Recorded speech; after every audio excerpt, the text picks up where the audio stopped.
Hello everyone, welcome back. I hope after our last chapter on motivation, we were able to find the right kind of motivation to keep us on track for our target grades. And today we move on to another aspect of HR, and we will look to tie up all the different functions that HR performs for a business and look to see how with the little things that they do across the organization, how they're able to keep everyone focused towards the common business goal and making sure the business has some form of competitive advantage from the skill set or the simple number of their force, the workforce they have. And if they can bring all of them to follow one strategy, one strategic approach which effectively helps them to manage the whole organization's workers so that a business stays on course towards their objectives, is what HR does. And the thing about HR is that since we're talking about labor is across the business, right? It's not just one department. HR obviously will have people within it. You will have finance, obviously people, marketing, operations, IT, administration. So everything within the business has some level of labor involvement. So HR is the department that makes sure that all the workers have what they need to be motivated at work and continue to work, and the business are able to provide in return to the workers what the workers expect from them. So that's what we're going to look at in this chapter, human resource management. And another way, just before we move on, to look at it would be that if you see this graphic here, a business is basically a web of workers, right? Some of them maybe perhaps these people are in the marketing department, so they will need a different kind of support from HR. Maybe these are from operations, they will need something different. These guys in finance. So everybody within each department will need HR support. But as a whole, when the business is trying to operate on one platform, one strategy, as a whole, the business also needs to be connected from an HR perspective. And how they're connected through HR is exactly what we're going to look at in this video. So when it comes to HRM, human resource management, it's not just one thing or one function that the department of HR is performing. In fact, it's a combination of functions or different tasks that the department performs, which collectively helps the business on the labor side to achieve their objectives. Now we will remember this from our concept of management by objectives, MBO, that a business will have one objective at the start of the year and they will divide that amongst the individual departments so that each department knows how they are contributing towards the overall objective. So if I could give you an example, let's say a business has the objective of profit maximization. Now, when you're thinking of making more profit, that means marketing department obviously has to do something within their department to do that. One of the ways would be to maybe increase the price or to make more varieties of products so that you can sell more and make more profit. So that's what marketing would be doing. On the operational end, the operational department would know that in order to make more profit, you'll need more sales, and for more sales, you need more output. So they will be working on increasing their output. HR will be looking to hire the kind of people who will bring in the ideas, the enterprise that will make the profit, or simply just more workers so that more output can be produced so that profit can be earned. So whatever the business decides at the top, each individual department starts performing their own roles to help achieve that overall objective. And HRM does it through these different functions. Now, we'll start off with one in this video, and the following ones you will see all the other ones. But in general, there are 8 things that HR is doing to make sure that the workers have the support that they need to achieve whatever the business asks them to do. At the same time, the workers also have a good balance in their work. It's not just work, they also have time for their work, for their personal life, for their development, for their training. So it's not just about getting everything out from the workers for the business, but it's also about how the business can be more interesting and more challenging for the workers so that they feel motivated to do well. And those functions or those tasks or the different actions that the HR department takes are first one is called workforce plan, which we will look at in this video. It's all about making sure that you have the right number of people so that your targets can be achieved.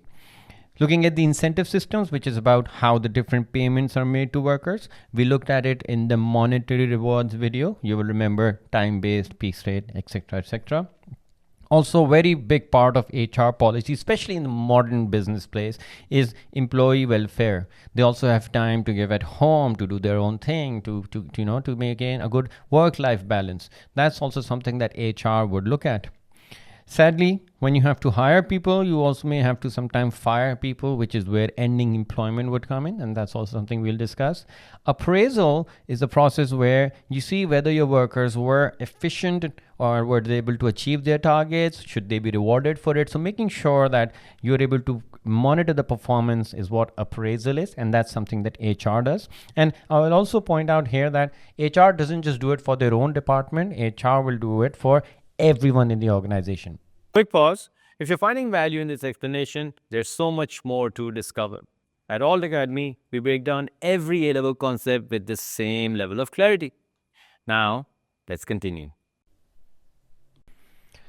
Providing employment contracts is very important for a business. It gives job security to the workers, that they can't be just fired, and also for the business to know that we have a worker for X number of months till the contract expires. Training and development. Workers always want to learn more, so they will expect that they be trained by the business. And it's also for the businesses, it's in the business's interest to train their workers so that they become better employees and of course come up with better ideas for the business. And whether you need an employee in the operations department, marketing, finance, HR, wherever, it's the HR department that will go about the whole recruitment or the hiring process. So a lot of different functions that collectively make up HRM, and we will start off with workforce planning.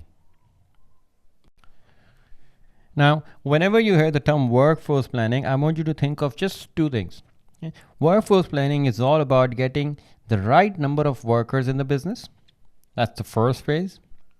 And the second phase is about making sure that you have all the right skills in the business that you require from your human resource, your employees. So on the most basic level, that's what you need to do when you're planning for your workforce. How many people you will need.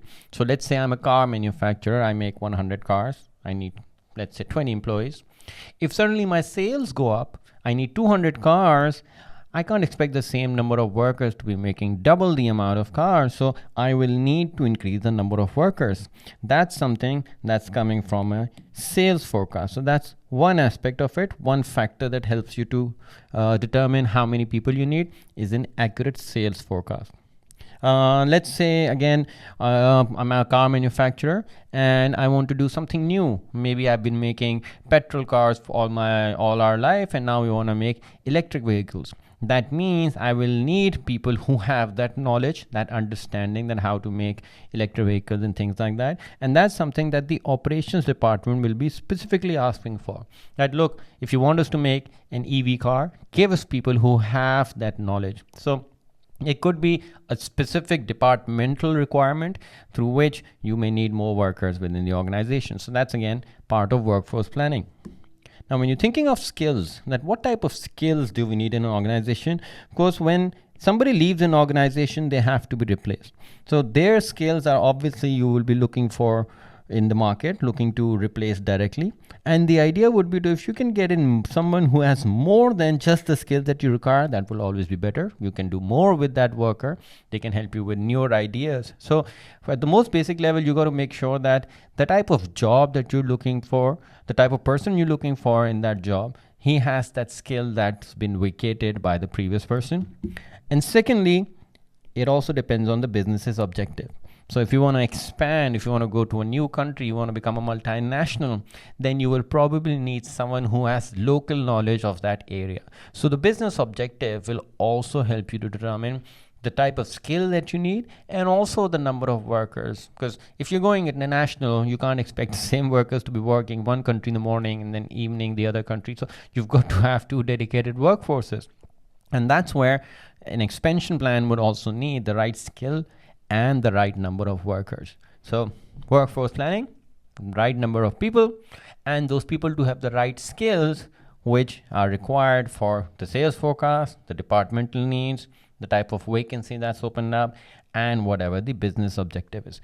And what they're really trying to avoid at this point is a situation where you have either too few workers Because if you have too few workers, that means you can't meet the output. So that's not a good thing. If you end up having too many, that means you will have idle workers, idle resources, not doing much and just being underutilized. And it's costing you. You pay your workers, they won't do it for free.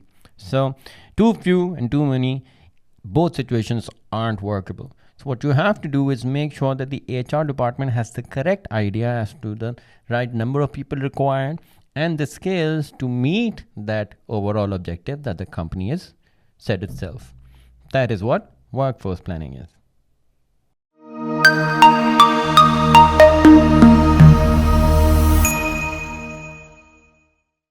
Now that that's taken care of, head on over to altacademy.org to watch the rest of our A-Levels business videos.